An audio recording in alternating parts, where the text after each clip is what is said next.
Best of Austin Living team. I am Christy. I'm Camille. I'm Sherry. I'm Hannah. I'm Sarah.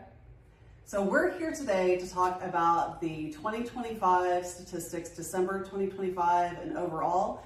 We generally get the information from the Austin Board of Realtors mid-month. So we are in January right now. So we're going to take a look back. You'll hopefully have a chart on your screen and we're looking at something in front of us. The median sales home price for the city of Austin for the month of December 2025 was $550,000, which was down 3.9% compared to a year prior. What does that mean? So we have felt that the pricing has gone down in Austin, right? We've seen that over the last year. Are we seeing as dramatic shifts in pricing? No. So it's not huge. Not huge. It's stabilized, which is good for buyers. It's good for sellers, actually, that the market is stabilizing. So we have seen this stabilizing, but overall, December 2025 compared to December 2024, it went down about 4%. Yes. And then we've also seen closed sales go up by 4%. So what do we think that means about closed sales? So is it good for buyers? Is it good for sellers? Could it be both? Could it be both? It could be. So if sales are up by 4%, then yes, that is great for our sellers. It's great for our buyers. That means that people are purchasing. Yay! That's good, especially in the month of December. That's great for there to be lots of closings for December. And then looking at months of inventory, so we have about 4 months of inventory. Historically, in a market, a balanced market is how many months? 6 months. So what does 4 months mean? It's still down. It's more of a seller's market. It's supposed to be. It's supposed to be. So what we've experienced is that, does it feel like a seller's market? No, it feels more like a buyer's market. It feels like a buyer's market. Like, it totally feels like a buyer's market. What does a buyer's market feels like? A buyer's market feels like... Well, there you go. So lots of opportunity for negotiation. So if we look actually at the average close to list price, that goes back into this discussion. For December 2025, the average close to list price ratio is 90.9. That means that when a buyer closed, they paid on average 90.9% of what the list price was. So there really is a lot of room for negotiation in this market, right? And that statistic's 1% less than this time the following year. So that's even less. So that means most listings were overpriced. They sold for almost 9% less than what they were listed at. And so that being said, we should be really conscientious of what you list your home price for. That really makes an impact right there, right? Absolutely. So if you're a seller, you need to list according to today's market, not 6 months ago, not a year ago. Listen to your agents, listen to the advice that they give to you. It hurts a lot of the conversations that we're having with our sellers right now. It's a painful conversation. They don't want to hear it. It's their retirement. It's their money to purchase their next house.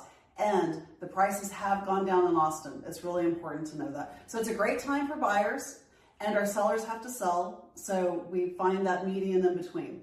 And let's talk about average days on market. So where are we for average days on market? So 79 days, up 3 days. So that's a lot of days on market. One of the number one things I get asked when I'm going out with buyers to look at homes, is there something wrong with this house? Because it's been on the market for 128 days, 200 days, 225 days. Does that mean that there's something inherently wrong with it? No. It means it's like every other house on the market right now. And most likely on that same block. I literally showed a property yesterday that there were 5 other homes on the same block for sale. Wow. It was kind of shocking. For sale. And were the homes different from each other though when you were on the same block? They were actually. Okay. They were Well, then. dramatically different, built in different years. They were, but it was kind of shocking how many were on the same block. But just to preface, like the same neighborhood could not necessarily mean the same price listed. Absolutely. Right? Oh, completely. Yes, completely, Hannah. So when you're looking at pricing a home, we look at the age of the home and we look at the square footage of the home, and it needs to be very similar to what the property is that you're and updates. It needs to be very similar to the properties that you're comparing. And condition. Absolutely. Okay, so we're going to talk about 2025 versus what we were just talking about with December 2025.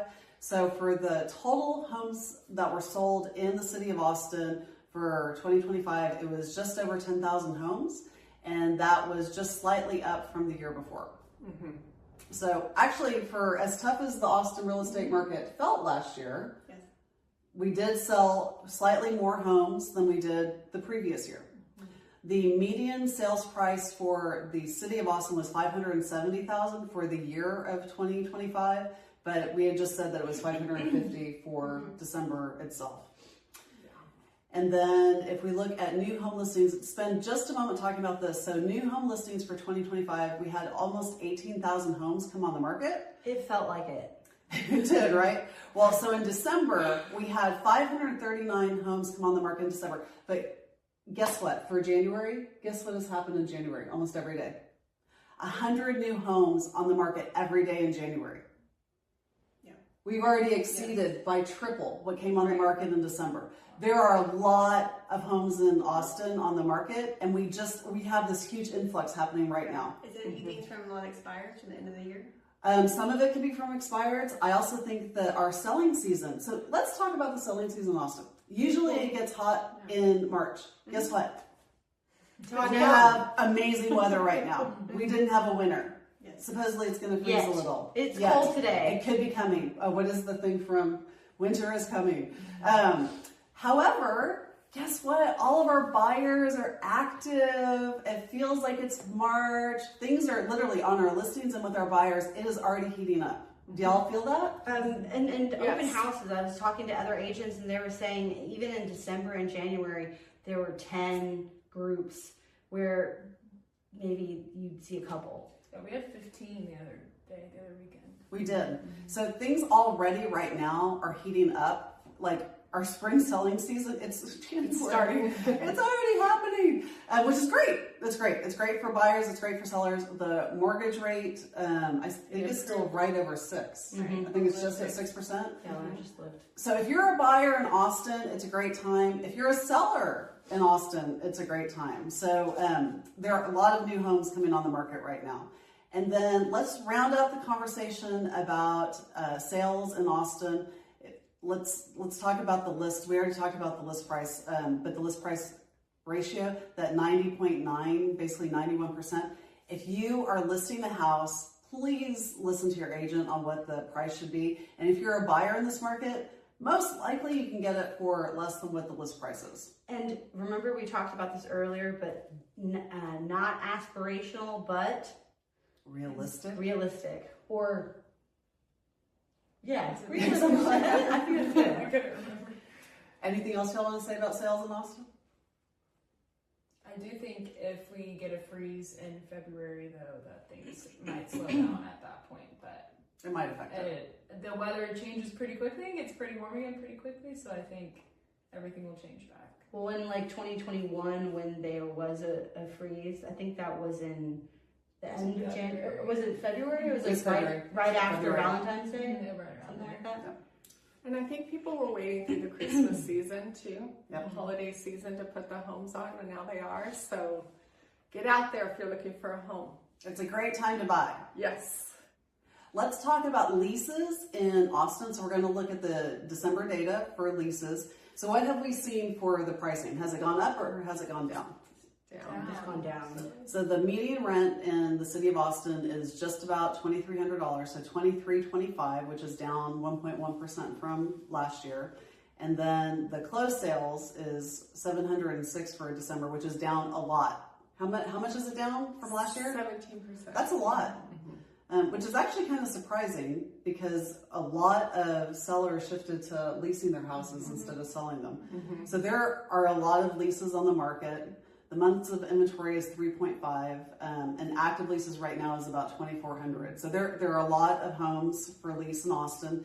If you have chosen not to purchase and you've chosen to rent, there are a lot of options. And then the same for the average close to rent price. So we are at 93.7, which is exactly the same as a year ago. What does that mean? If you're going to rent a property and they're asking $2,400, most likely you can get it for And also, less. Exactly. yeah, and also when you are looking at houses, if you are looking to rent, maybe look at how long the house has been on the market. That really plays a factor into if the landlord is going to be negotiable with you or not. Mm-hmm. Absolutely. So what are the top things when y'all are leasing properties that you see that tenants are interested in and that landlords are responsive about? Tenants do want more of an updated property. They do. They can be more selective now. Carpet. What? No carpet or carpet? No. I feel like a lot of people are very sensitive to the fact that carpet, if they have animals, has been a big discussion topic for me, at least in my experience. So you just want new carpet or no carpet? No carpet. New. Yeah, like a lot of the homes upstairs, I guess is a trend in building. A big one I hear is about like washers and dryers and appliances. I think it's very helpful to tenants when those are included rather than them having to find options of short-term rentals for that, or just buying them and not knowing when you're going to be next and be able to bring it. Mm-hmm. Absolutely. So just know, so a lot of states, it is standard for washer, dryer, fridge to come with a rental, even with homes for sale. That is standard in some states. State of Texas, it is not. And I think it's, about 60-70% actually come with washer, dryer, fridge? I would say it's more. Come with them? I feel like, at least in my experience, the majority of them do. I definitely feel like the majority of them do, but also I know in the past few months we've rented out a property that did not, and it went well, getting it leased out without the washer and dryer, but that People was want it. something a lot of They people asked did questions ask about about as well, yeah. Oh, I did think about a negotiating term or something that has been a topic besides carpet, is lease length. So being a landlord flexible to 6, 9, 12, and then as well maybe timing it for you as a landlord or seller. For the ideal time, so that the lease will end at the ideal time for it to be released, right? Yeah, That exactly. might be one of the number one things I've heard in leasing is lease term. A lot of people want a short-term lease. Or that's 6 very months, 9 difficult months, to yeah. find. Yeah. And according to City of Austin statistics, leases are up, not 13%. New leases 909. So I think a lot of the statistics really point towards what I'd like to call like a tenant market. There seems to be a lot of inventory and with prices going down and whatnot. We I heard think that. it's favoring the We tenants. heard that at a class last week. Tenant market. It was the first time we'd ever heard it, right? Yeah. Seller's market, tenant market. I did repeat that phrase to a client that afternoon, and she was like, "Oh my gosh, it is a tenant market," because she's actually looking to purchase a property and then have roommates. And so in this market right now in Austin, people House are doing a hacking is lot. awesome. I definitely recommend it. It's great. House hacking. Did you hear that? That's her phrase. House hacking. yeah, because Yeah. affordability is still an issue for a lot of Absolutely. Oh my gosh. to Yes. purchase. Yep. You So don't you need can get a house great poor. lease right now. You can. Well, thank y'all. It was great for the update. We'll have another one for you next month. Bye, everybody. Happy New Year!